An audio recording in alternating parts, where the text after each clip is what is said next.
Hi, I'm Debbie Montgomery Johnson, founder of the nonprofit The Woman Behind the Smile, and your host of Stand Up and Speak Up, a show that is about each and every one of us. Many of us have something we're hiding, something we're ashamed of, something that through no fault of our own or through our own making, we keep hidden, and that in turn keeps us hidden from each other and the world. Good people go through terrible situations. Wise people know when and how to let it go. Everything that happens to us helps us grow, and while it may be hard to see it right away, the most important thing to do is to change your perception about your circumstances. Regardless of what your personal experiences or traumas have been, this showcase series is designed to ignite the light in you, as well as providing safe harbor, education, personal growth, and resources, so that no matter where you are on your journey, you'll have the courage to move on when you're ready.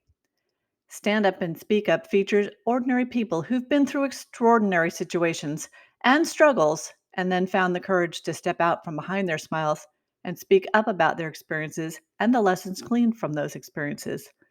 Everybody heals at a different pace, and we recognize that. So come on in, have a listen, and enjoy the ride at your own speed.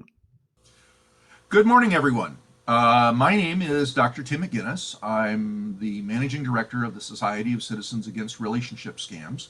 Today, I'm standing in as a mirror image of Debby Montgomery Johnson.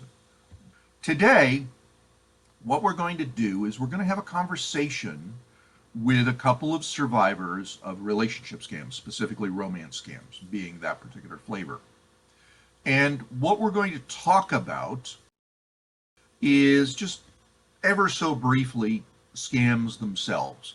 But I'd like to explore today something that we've not explored in much detail, and that is, what does recovery actually mean? What does it feel like from the inside out? What do survivors of relationship scams, truthfully, financial fraud, because these are an incredibly serious crime, and it's important that we enunciate that clearly, that we use the right vocabulary, because vocabulary controls much about the way we think. And as a result, if we use minimizing or inappropriate or blaming terminology, this has an impact not only on survivors themselves, but also, in effect, granting permission to other people who may not understand this phenomenon to blame the victims themselves. And remember, victims of financial fraud are not to blame for what happened to them. These criminals are extraordinarily sophisticated. They use very well developed scripts, processes, techniques to target an individual, to groom them, to manipulate them, and ultimately to control them, to allow the criminals to harvest their money or their assets, or in some cases, to control them into being an unwitting accessory to the criminal's crimes. And it's important to remember that victims are not to blame. They should not feel shame or guilt or self-doubt, because this was done without their consent, without their control. And it's always important to remember these. And vocabulary is the starting point for establishing this mindset going forward, which is so important in the recovery of every individual. Because honestly, and don't you hate it when people say honestly, but I say it for emphasis. Every victim who's come out of a relationship scam, and a relationship scam, by the way, is defined very simply. It's a form of financial fraud that is based upon a trust relationship between the victim and the criminal executing the crime. Now, there may be more than one criminal executing the crime. It could be a team, and often these criminals will adopt different roles if there are different persona involved in the the crime, or they may stage themselves where one individual criminal performs a part of the crime, such as the introduction and grooming phase, and then another may perform the deeper manipulation, and then finally there may be a closer who does the control to ultimately harvest the money from the victim. So today joining me are two seasoned survivors. Now, one of them, Miss Ontario, is reaching or just passing her 6-month point in recovery. And we're going to talk a little bit about what recovery actually means.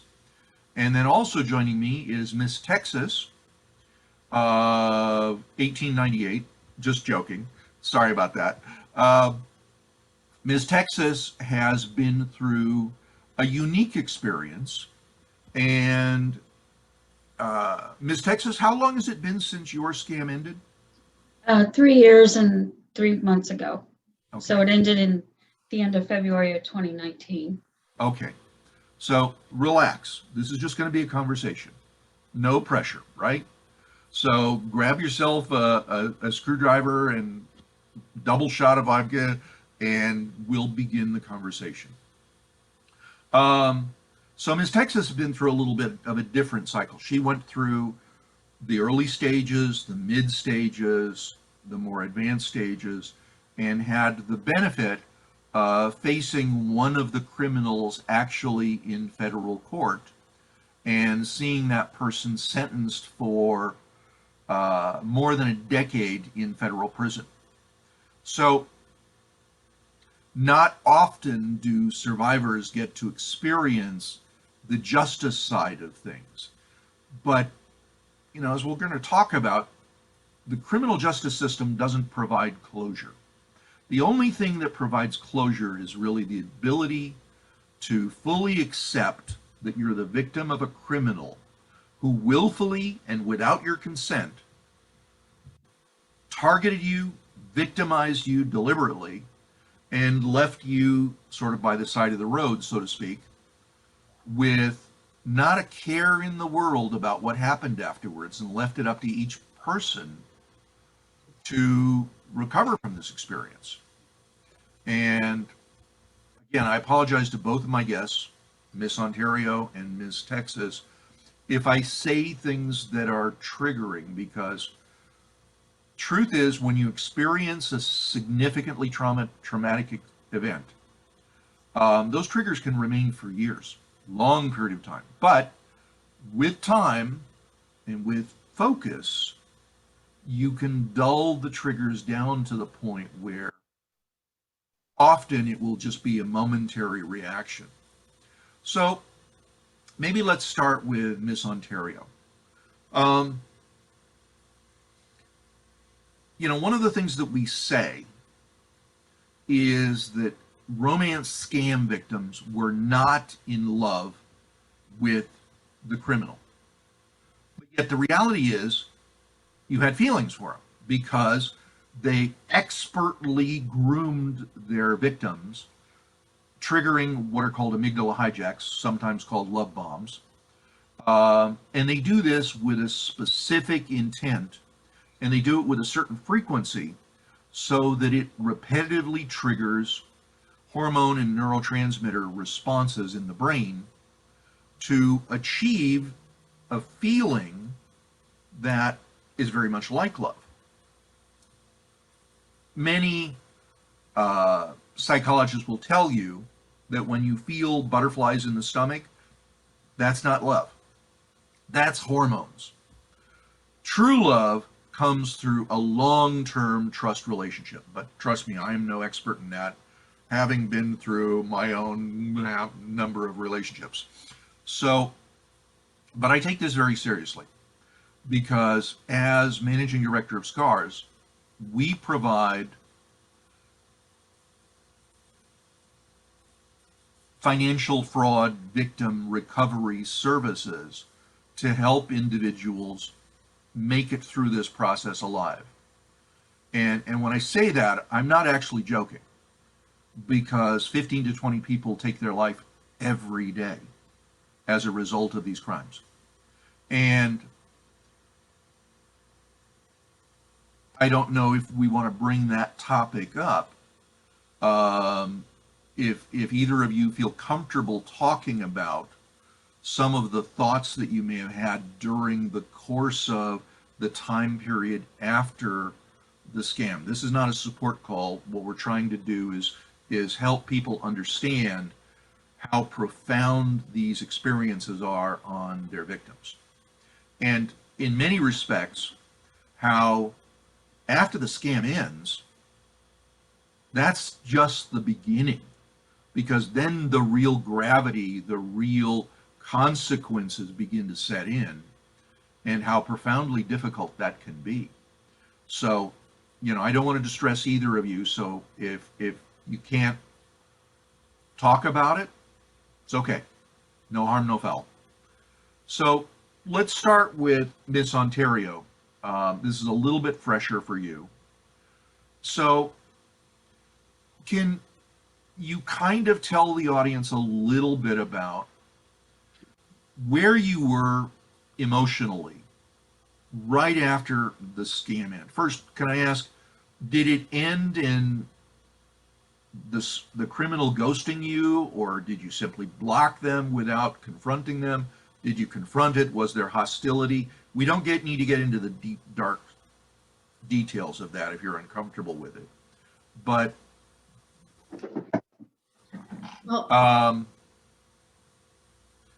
so can you tell us a little bit about what that experience was like for you? Thank you, Dr. Tim. My scam lasted 6 months, and I am 6 months recovery now. And congratulations on that, by the way. Thank you. I'm proud of that. And I am proud of that and I've worked extremely hard at this. I will tell you, because one of the first questions you were kind of saying is about the feelings. I absolutely felt love and affection in the fraudulent relationships by these criminals. And I say criminals because I know now there was 5 people I feel 5 people, not just one. I feel there were 5 people, one being a woman. And I know that the criminal's intent was to defraud me. But what I did feel was real emotion, and it was created against my will, and it was through expert manipulation. And how mine ended, I ended it. When I realized, I didn't even use the word scam. It hadn't even entered my head. I was thinking, this is a predator. That time I thought it was a predator. I went to the police. It took me 3 times going to the police before I actually got out of my car to walk into the police station with a whack of documents saying, I think I was mumbling through my words and crying. I need to see someone. I want to tell my story. I have a predator after me, and I will only tell my story to one person only, and I want it to be at the sergeant's level, and I will only tell the story once. And the sergeant came to me, and then I unraveled like Humpty Dumpty. I was broken into a million pieces. And when the light came on that this wasn't, I wasn't even using the right word. I did not have hindsight because I did not have the knowledge.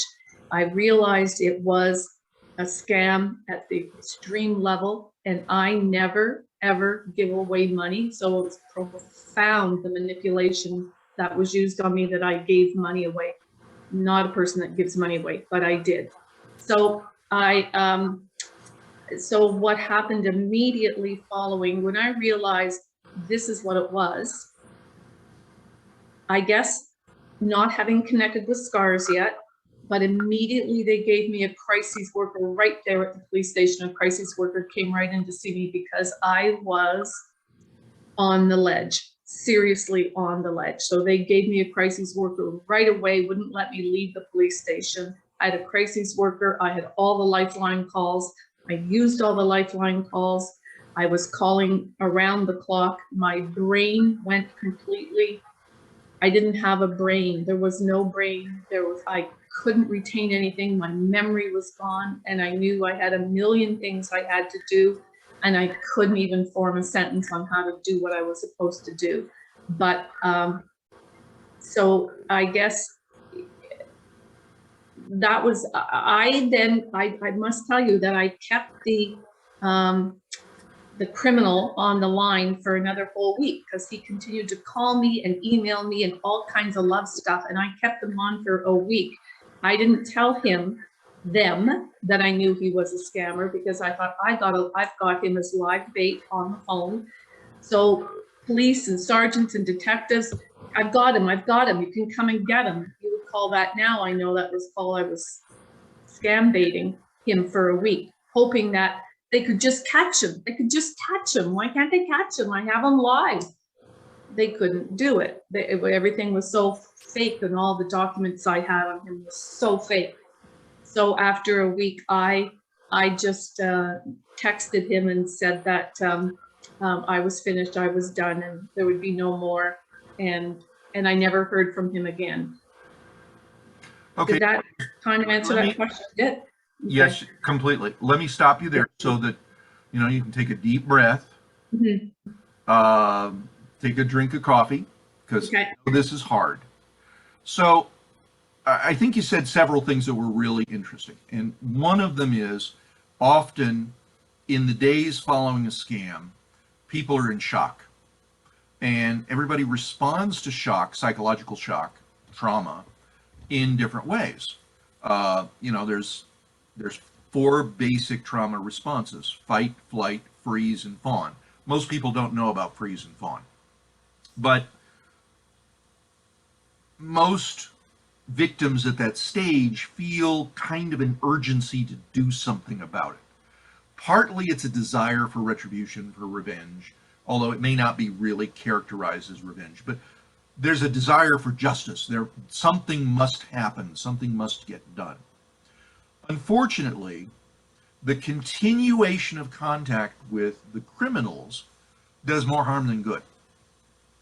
And I know a lot of people out there completely disagree with it. Fine, hate me. But the reality is that it's like, let me equate this to like traffic accidents, right? So you're in a serious traffic accident, and miraculously you walk away from it pretty much uninjured. Seatbelts, airbags, great things. But then you feel this urgency to get justice. I was in an accident, somebody has to pay, right? That's a little bit the mentality that happens immediately following the scam. And unfortunately, then it's like you just spend your days looking at traffic accidents, trying to figure out God's plan or the physics of the universe. Why does this happen? It's a search for answers, in effect.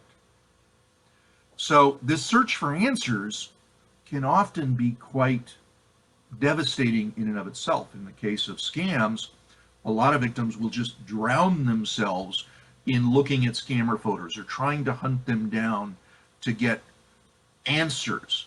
It's not always about revenge. Many times it's searching for the reason why things happen, because we don't know. And it's quite destructive psychologically to a victim's ability to really put the event behind them and look to their future. It's a bit like dragging an anchor. If you're constantly looking over your shoulder into the past, you cannot be looking into the future. You cannot heal from something. The best analogy I know is if you've ever had a toothache, a serious toothache, abscess, whatever, the more you think about it, the more it hurts. And in the reality, the minute you forget about it, pain goes away. So all of us have been there and done that. Well, those with bad teeth of one nature or another. And so the more you worry a wound, the more it's going to hurt. And the longer it's going to take for it to be overcome. We call this scam fixation. Victims following the crime become fixated in an obsessive way about trying to find answers. But the answers are not in scammer photos. They're not in groups that focus on anger and hate towards these criminals. The answer is in turning away and trying to recover emotional stability, become centered, and then focus on your future. And it's really hard. Miss Texas, I know when your scam ended, because I know you, you also had difficulty for quite some time in getting there. Maybe you can talk a little bit about that period if you can still remember it. Trauma is one of those son of a gun things that really screws with your ability to think.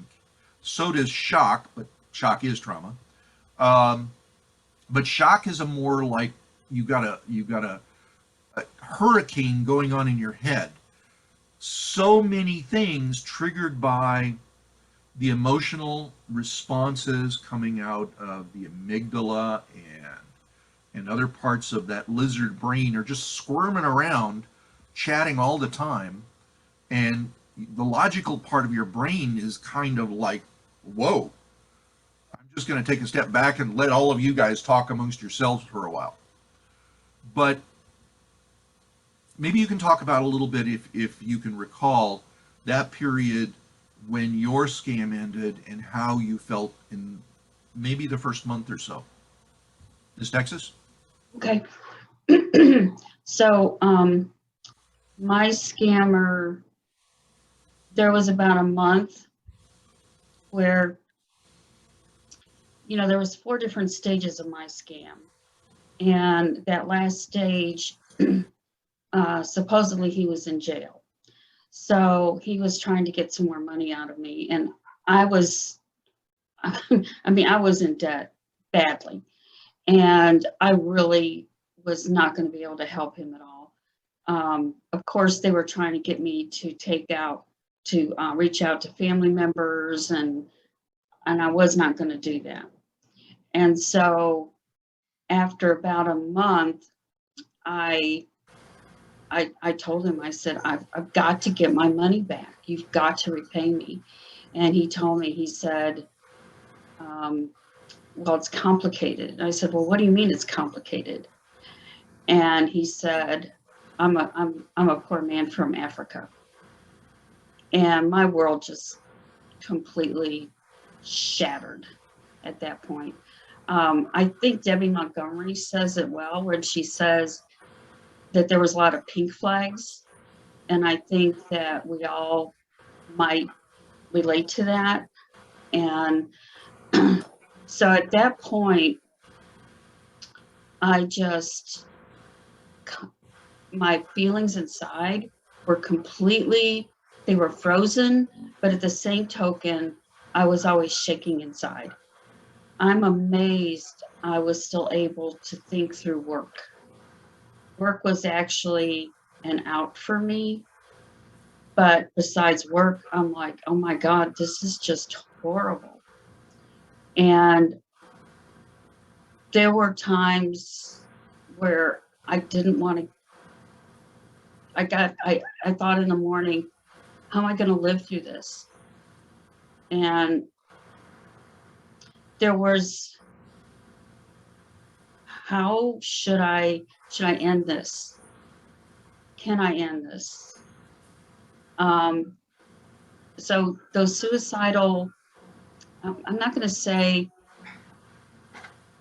I just don't know how I don't know why I'm still here on this earth. Let me just put it that way. And that went on for about 3 months. It was very bad. And I was not talking to anybody about it. Yeah. It was all inside. I did look for victims. I started looking for some support though online, and that's how I found scars. Thank you. So if it wasn't for scars, finding scars right away, again, I honestly don't think I'd be here right now. Right. And, you know, and then I did keep myself busy though. I worked a part-time job Ubering for the first 9 months after the scam. And I think that really helped me because it was a distraction, and it also helped me to try to start paying off some of these debts that I had accumulated. So that was helpful. And it wasn't until the winter of that year that I reached out for some trauma counseling. But I think the Uber is particularly important because often is the case that when you're going through that shock and that initial reaction, self-isolation is a very heavy toll on all scam victims. And suicidal thoughts are not uncommon with a traumatic experience, particularly one where you're overwhelmed with the consequences of what has happened. Other types of victims of crime experience the same thing. But, you know, kind of what you both described is this sort of reaction that it's a reality shock. You have a perception of the world the way it is, and then all of a sudden that perception is shattered like a broken mirror. Kind of the equivalent of being a little kid and looking under the bed and there really is a monster there. Although you always knew there was a monster, so maybe that's confirmation. But nevertheless, we as adults have great difficulty because of our cognitive biases in accepting a world where there truly are monsters. And yet, everybody is fascinated by the monsters, and in fact, glorifies them. You remember the series Inventing Anna, for example. Anna was a monster. And yet it was the victims in that scenario even hating on each other. But Anna was the true monster. Now, was she mentally ill? Or was she a creature of her own invention? Don't know, don't care. Because the reality is the impact is what matters. And I'm pleased to say that the court, you know, finding her guilty reflected on that. Just like in Miss Texas, your case, when the court addressed the criminal in the case, it didn't matter whether he came from a poor African country or not. He was a monster. And, you know, Miss Ontario's term predator is a very accurate description. They are predators. That's the one euphemism I think that is really accurate about these criminals. They're predators, and they're no different than any other human predator. They have the ability to rationalize their thinking about, oh, poor me, I'm from a poor African country, you colonialists exploited us. Bullshit. You're a criminal. All criminals justify their criminal deeds. We're fortunate enough to have an extraordinary gentleman as an advisor, somebody who I like personally, Brett Johnson. I'm a little offended by his current employer's choice of the word felon when they introduce him. It's accurate, and it's very blaming. I prefer to think of him as a reformed criminal. I think that's a more apt description of him. So we understand the criminal mind quite well and how criminals justify these things. Miss Ontario, you raised your hand a while back. You had a thought about what Debbie was saying. Well, I did have a thought. What Miss Texas was saying. Yes, thank you. Thank you. So Miss Texas, when you were talking about suicide and thoughts, I had that. I had a plan, boy. I had such a plan for myself about suicide, and I was going to get that right. If I got nothing else right, I'd get that right. I remember feeling that for quite a long time. You know, when I think about the criminals in my case, the profession of love, the profession about God. So much was about God and honesty and not even telling a white lie. And I thought, oh my goodness, this criminal is like a saint. He's so religious and so professes so much love. And I keep thinking, oh my goodness, how could I be so worthy of this kind of person who made me feel beautiful inside and out? And when it ended, the shame and the guilt that I felt, I couldn't even stand straight. I couldn't even look up. My eyes were downcast. I couldn't hold my head up. I couldn't do I was like a turtle in my shell. I just was so completely broken, beyond description how broken I was. I want to though tell you how scars came into my life, because I had a crisis worker right with me, and I had calls coming into me 24 hours a day. And not 20, I mean, I had lifelines, and I was using the lifelines a lot. And so then it was through my trauma therapist. I got a trauma therapist really quickly because I scored so high on the scale of severity that I got a trauma therapist really fast. And the trauma therapist is the one that told me, researched and said, there's this thing called scars.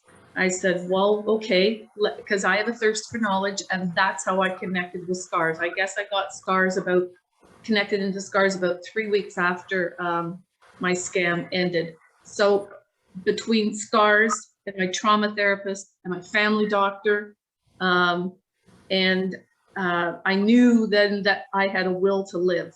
I was going to be a will to live. I was not going to be in an obituary section. That's when I knew you will not find me in the obituary section. I will live through this and I will come out of this. So that's when I became addicted to everything about scars and all the guides and everything, because I needed it all around me all the time to come through the horribleness of this. Even in my criminal, of course, my criminal got the virus, dying, don't you know, dying, absolutely dying. So what could I do about that? I mean, I bought that story that he was dying. I bought, my criminal made me the beneficiary of his will. I saw all these legal papers coming through to me, making me the beneficiary from fiduciary agents and everything. I'm going, oh my, I don't want $10 million. Like, it was a huge amount of money. I don't want it. I don't want it. Why are you doing this? But that's the paperwork, the documentation that came forward to me about I was going to receive this and that, and I didn't want any of that. Dear God, I just wanted them to live. Very complicated. Everybody's story is different, but the layers of the paperwork that came through to me, that I thought, this has to be real. Look at the lawyer signatures. Look at all these forms I'm getting. Look at the fiduciary agent. Look at the contact I'm getting. The doctors are calling me. Anyways, that was part of my story towards the end. Let me raise a different topic now, because we want to talk a little bit about recovery. Yeah. In the SCARS recovery program, we have a variety of focuses that all run essentially parallel to each other. And because of the sort of chaotic nature of new victims coming in and people who've been with us for longer periods of time, survivors, it's a little chaotic in its aspect, but it's sort of designed to be that way. One of the things that we acknowledge and recognize that's really important is victims spend so much time with the criminals in chats and the rare phone calls, and maybe the extraordinarily rare view on a video, but mostly in chats, 24 hours a day. And of course, we know that this is not just communication. It's a manipulation and control mechanism too, because they're going to send chats in the middle of the night. Of course, they're in Africa or wherever the hell they are. So they're out of sync from a clock point of view. but they also do this deliberately to deprive you of sleep. A sleep-deprived person is more easily controlled, manipulated, and their reality more easily altered.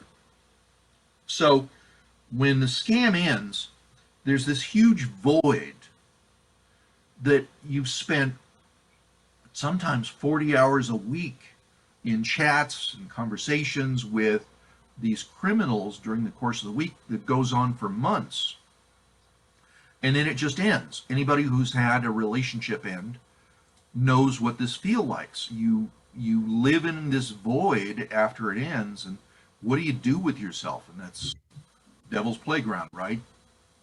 So one of the things that we do is we've developed this extensive body of knowledge about the various granular aspects of these crimes from many different perspectives. We talk about the psychology of scams and breaking it down to things like in general discussion and individual discussions of particular cognitive biases. Like one of them that everybody has is this thing called stranger trust. It's what the criminals know that they can count on to lure you in. Another kind of a cognitive bias is this thing called confirmation bias. And the criminals are really good about playing off of your biases and feeding you the information so that you self-confirm what you believe to be true. It's a real person, they're in love with you, and blah, blah, blah.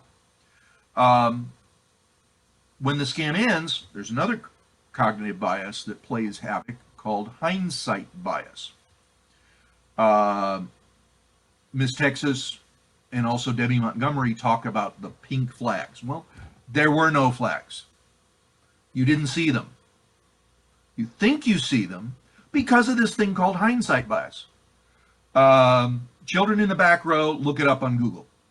So hindsight bias makes you believe that you saw things that weren't there.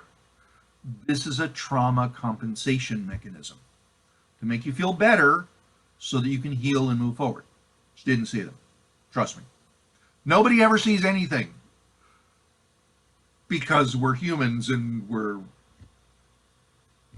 basically amoeba running around on two legs and thinking that we think.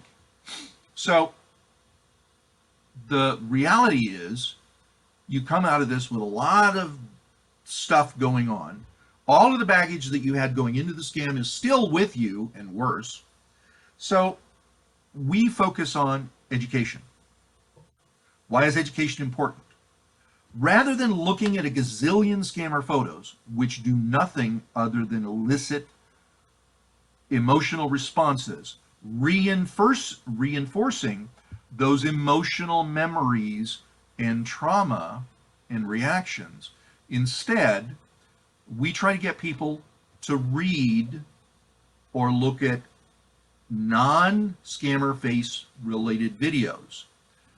And again, we recognize that people learn in different ways. Reading is one. Reading is actually the best because reading occupies several parts of your brain and helps transfer control from the amygdala, from the lizard brain squirming around in the back of your head, to the frontal part of your brain, the monkey brain, that makes us intelligent.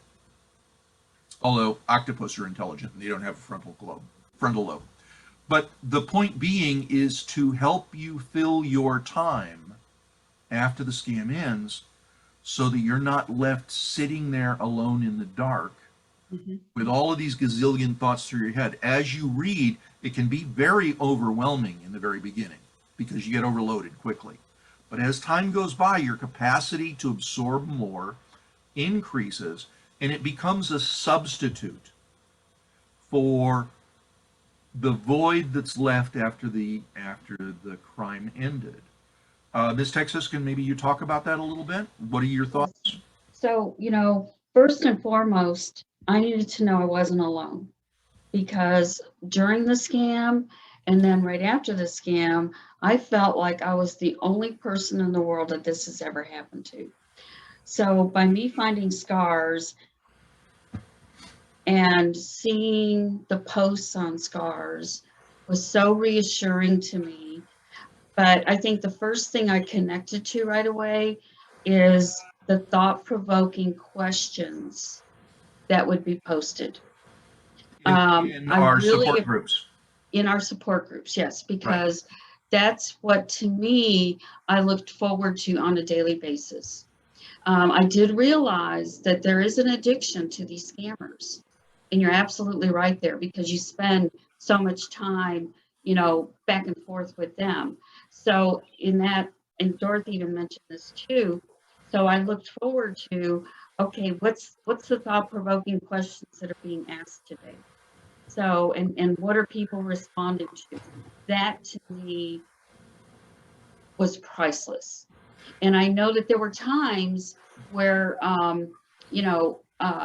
people were not responding, but there was, and I know I've mentioned this before in previous conversations.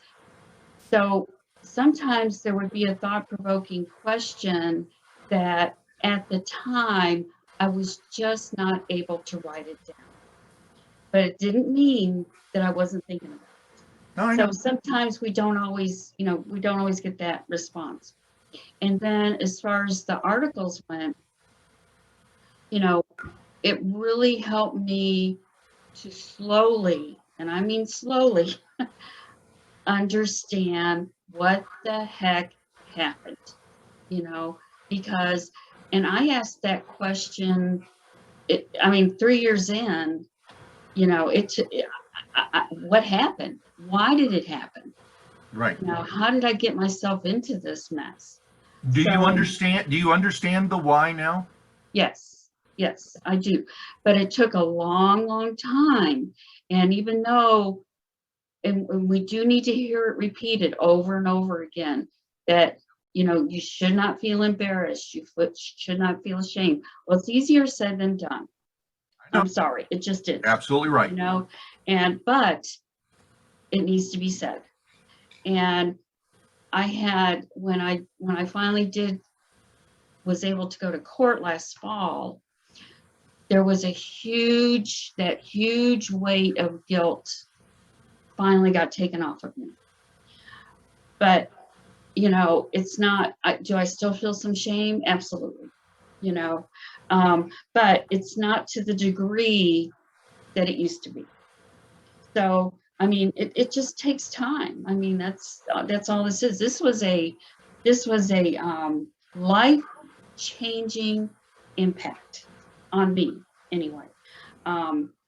So I'm so grateful for this group to be there. I'm grateful for my trauma counselor, because without the two of these together,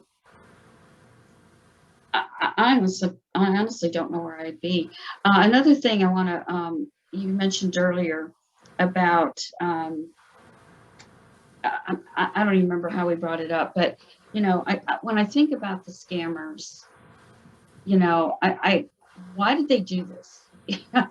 And I have a real trouble with that, because I'm an honest person. I try to be. I'm not saying I'm perfect, and you said something a long time ago, Dr. Tim, that really made so much sense. And I heard actually two different things. I heard one thing from you, and I heard one thing from somebody else, is that a rattlesnake is just a snake. They come along, they bite, it's just what they do.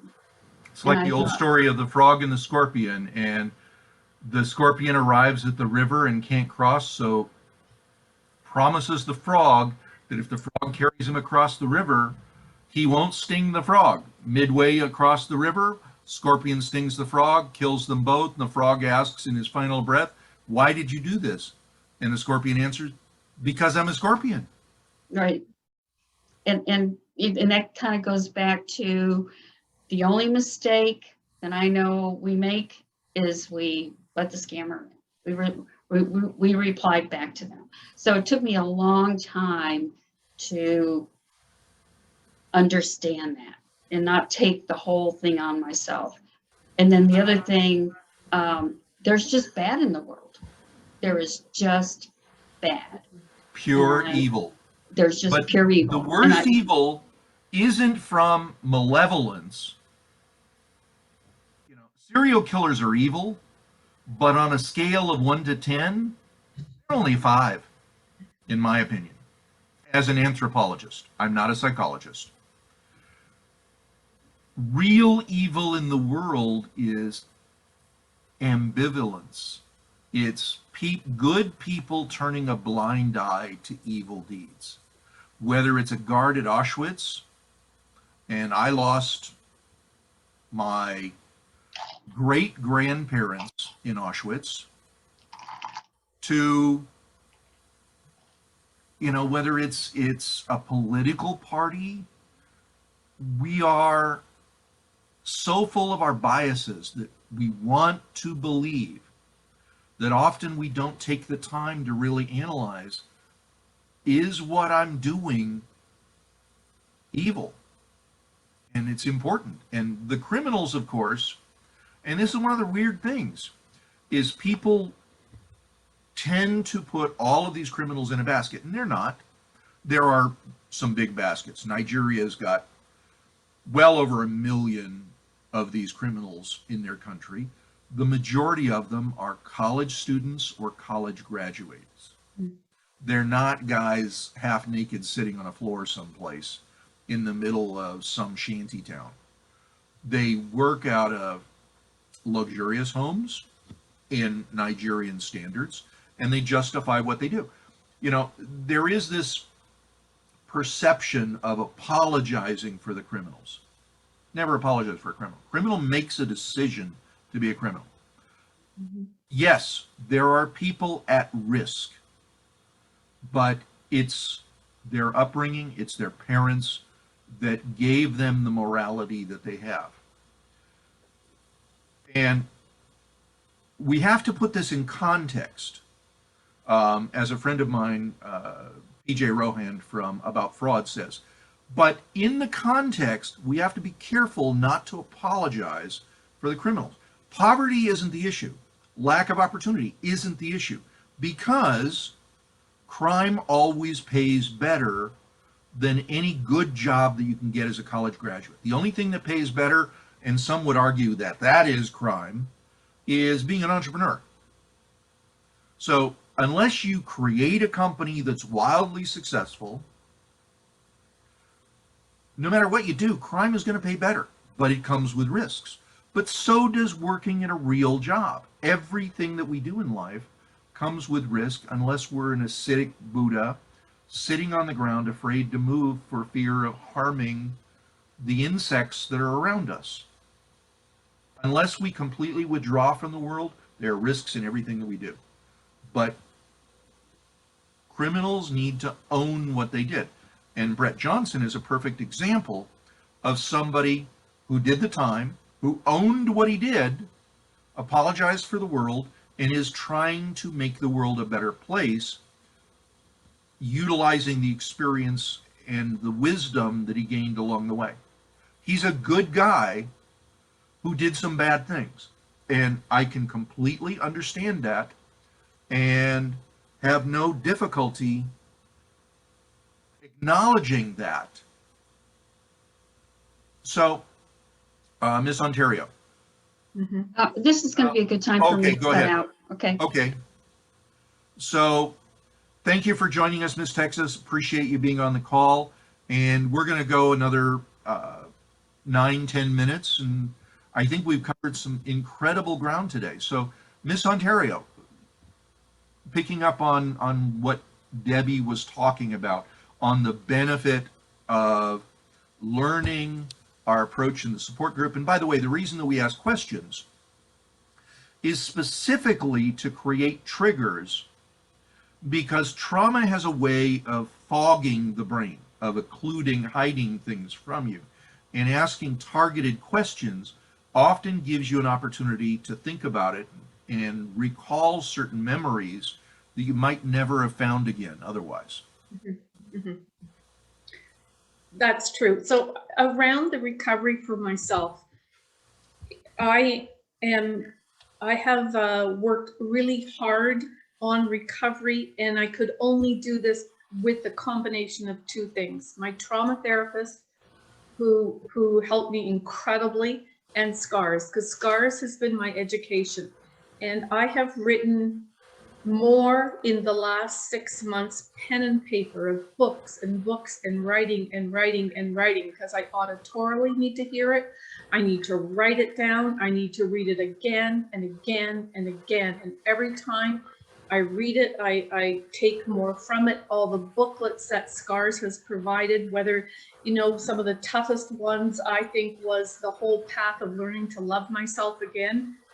Was I worthy of that, of loving myself again? That was a hard booklet to complete, because I realized how much work I needed to do in that area, recovering from the blaming myself and feeling guilty. You know, I've worked so hard on improvement and getting better. I could never have done it without the education of Scars, of being with other people on a Zoom call and seeing other faces of real people who are intelligent women.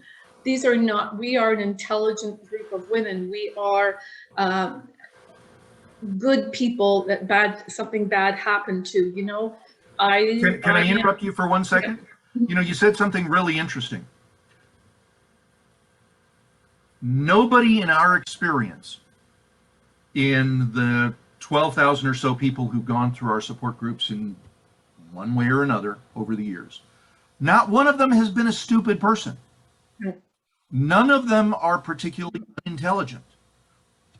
IQs are what they are, but they're all normal people. Some Yes. of them are quite brilliant. But none of them are stupid. None of them are gullible. None of them are naive. Even though that people use those words, they don't apply. And none of them are brainwashed. And I want to talk about brainwash. God, this is such an overused, incorrectly used term. And the amateurs use it all the time, but it's so derogatory for a victim. Brainwashing is for the purpose of changing a person's belief system. It's done forcibly. Brainwashing includes physical force. Now, an argument can be said that manipulation is force. It is a violation, yes. But the truth is, and this is a hard thing to accept, scammers don't force their victims. The devil never forces someone to sin. They manipulate, they control, but they don't force. And this is where the guilt comes in, and the shame and the self-blaming comes in, because when you look back at that, you say, well, how could I have done this? The scammer didn't force me to do it, but their manipulation is even more powerful than the use of force. No scam victim has been brainwashed, because you come out of this with your belief system intact. That's the differentiator between brainwashing. Manipulation doesn't require you that you change your beliefs. It requires that you change your behavior and your thought processes. So, sorry, Ms. Please continue. I know, you know, mine was through Plenty of Fish. And I know that Plenty of Fish, the website? Yep. Yep. Or as we call it, Plenty of Frauds. Exactly, Plenty of Frauds. And I was a victim of a very sophisticated international fraud. It was non-consensual, and I was completely under their control, and I was groomed expertly by a group of criminals, and I was under their control until I was able to escape.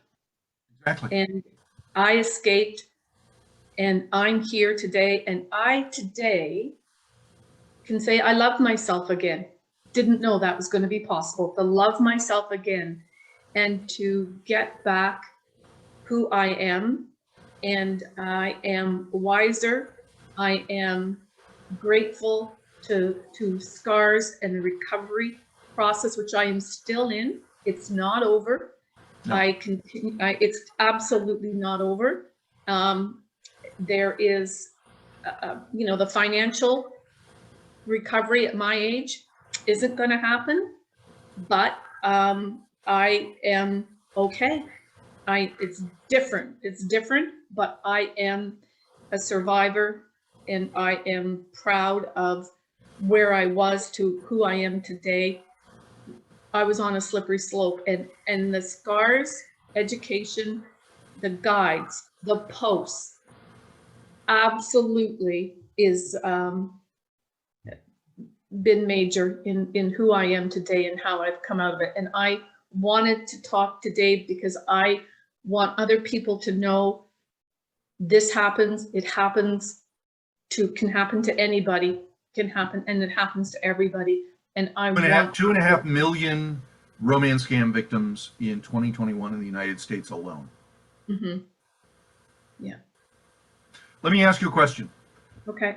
Rolling back the hands of time, back to the period right after the scam. Mm-hmm. You know, we have a lot of victims who become survivors, and we characterize a survivor as someone who has accepted the truth that they're a victim of a crime.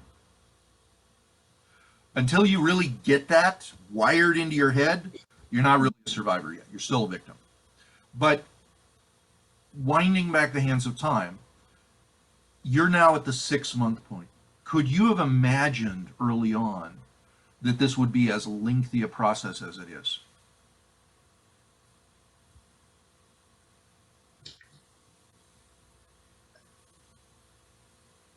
I did not know it would be this lengthy of a process. I knew I was damaged goods. I didn't know what I didn't know. I didn't know what recovery would be. It was a new field for me. I had no benchmark on how long this was going to take, because emotionally and mentally, I was nothing. I was absolutely nothing when I came out of this. Financially bad. My everything in my self-esteem, every single thing about me, and I'm not a spring chicken, was destroyed. It was baby step after baby step after baby step to recover.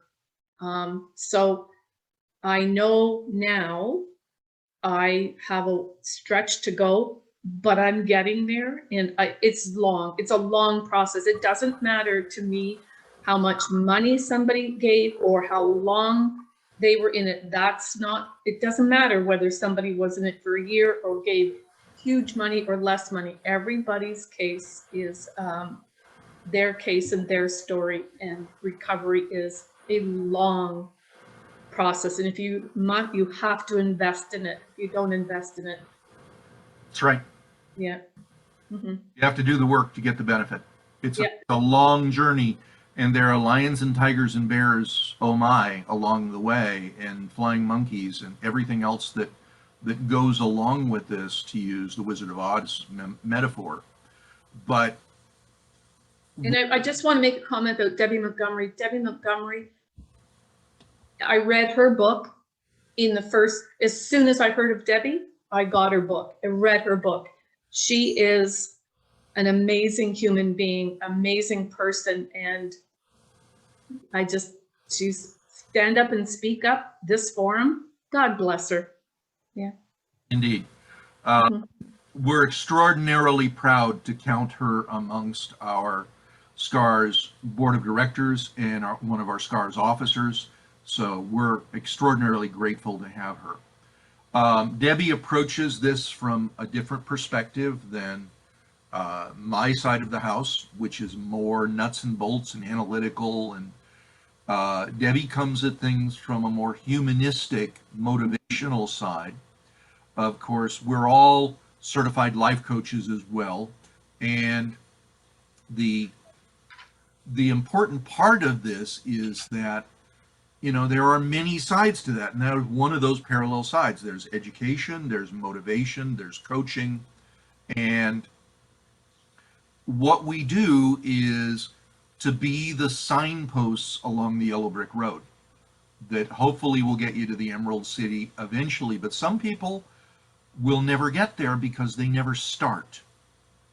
And this is the great challenge with trying to provide recovery services to crime victims, online financial fraud victims, that they allow themselves to be so distracted and derailed by the snake oil salesmen, the amateurs that are out there, who have no idea what they're doing.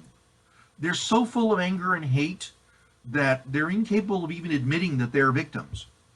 I was ripped a new one, so to speak, recently because we published a position paper on why amateur groups are so harmful to a victim's recovery. They do serve some purpose for victims to be able to discover that they're in a scam, but looking at pictures is not a reliable way to prove it anyway, because nobody has a catalog of every stolen photo that exists. There are billions of them. We've got a catalog of 1 million photos, and we'll never be done. We add thousands a month, but that's because we have to, because otherwise those victims that are in that frenetic cyclone of searching for answers, who want to look for photos, okay, but we put a big glaring advisory: this may increase your trauma if you do this. We're not going to stop them, but neither are we focused on that in any way, shape, or form. We encapsulate them in a video, and it goes by really, really quick because we don't want them fixating on this. I only ever looked at the photos once. It was on the site, of course. I looked once. I went, oh dear, and I never went back to it. Never wanted to look at it. Absolutely never. Best case scenario, it happens in the days or the weeks after the scam ends, and then you learn through our wise teachings that no, it's not good for you. It's a bit like being an alcoholic and holding the AA meetings in a liquor store. It just doesn't work. No.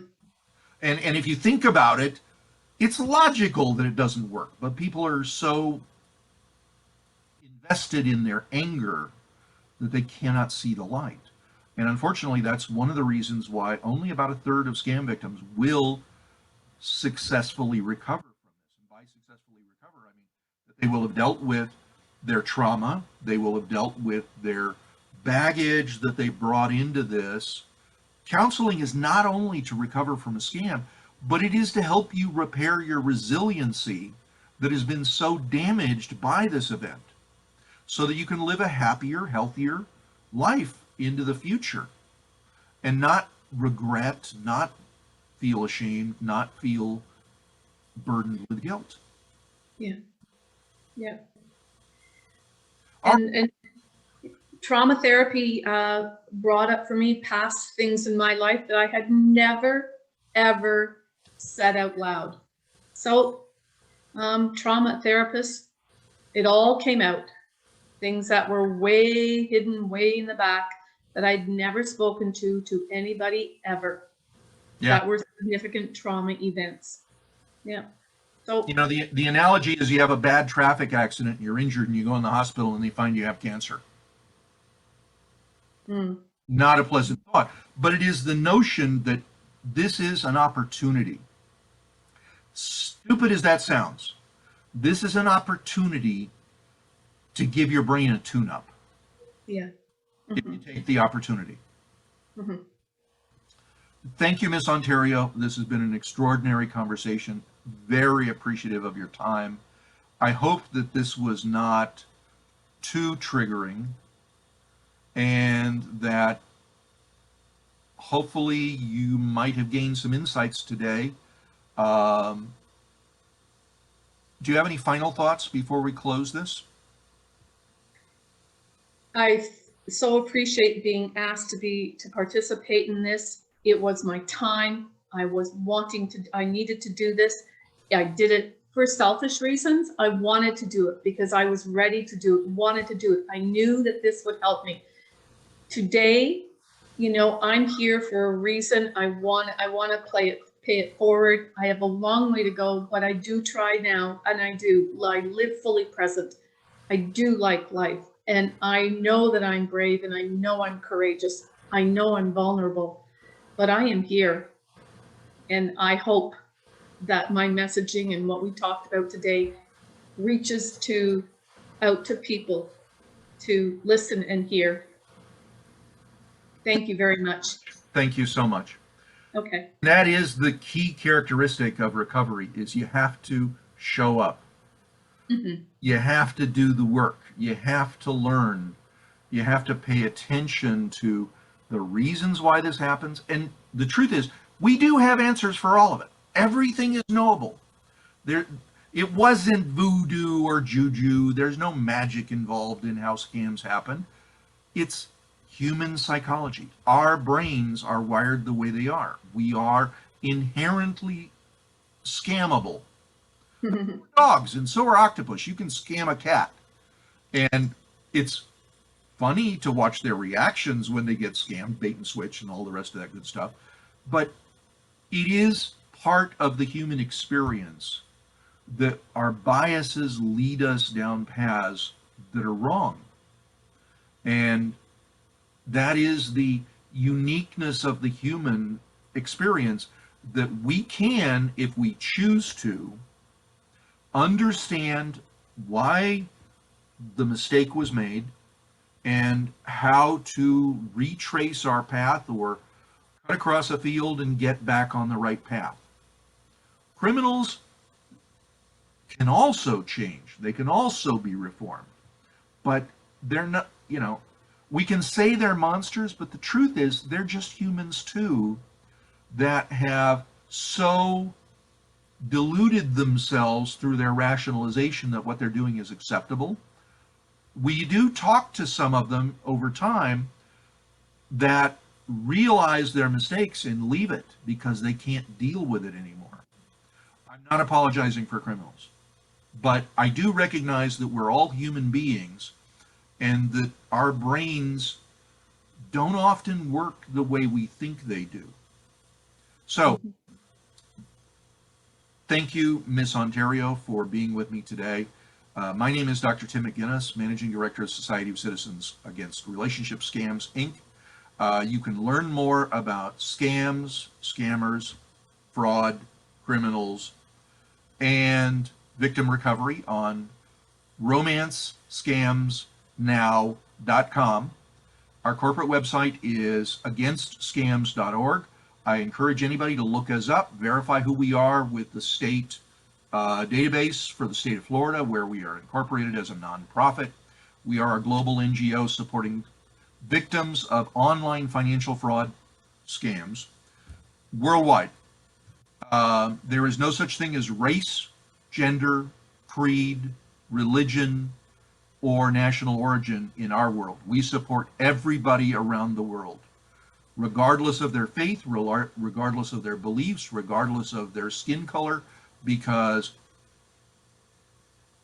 every victim has the same shade of pain, and that's what we're here to help with.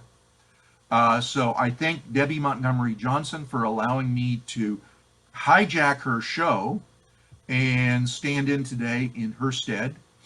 And thank you all for joining us today. We don't have time for questions, but we will wish you all the very best for your future. And if you are the victim of financial fraud, whether it's phone, email, text, or through websites, come and find us. Find us on Facebook, and we will help you. No charge. All of SCAR's services are free. We also publish a broad range of books specifically written for scam victims or their families, and those are available at shop.againstscams.org. Thank you all for joining us today, and thank you, Miss Ontario, and thank you, Miss Texas, for joining us today. This has been a great show. Thank you much. Thank you for listening to Stand Up and Speak Up. We are dedicated to encouraging you to remove the mask of embarrassment and to being your best self. If you are the victim of a scam or cybercrime, please visit againstscams.org for assistance and guidance about options and recovery. SCARS, the Society of Citizens Against Relationship Scams, is an incorporated nonprofit crime victims assistance organization based in Miami, Florida, supporting scam victims worldwide. If you can, make a small donation to help victims around the world receive the help they need. This episode has been sponsored by BenfoComplete.com, a vitamin supplement company that supports happy and healthy hands and feet for those with neuropathy. If you or anyone you know struggles with the pins and needles or numbness in their hands and feet, check out our benfotiamine products at benfocomplete.com. Use the special code STANDUP for a 5% discount on your purchase. Again, thank you for being with us today. Go to my website, The Woman Behind the Smile, for additional resources and information. Subscribe to my YouTube channel and enjoy the replays. My books are all available on Amazon.com and Audible, and I encourage you to join us again. Have a great day.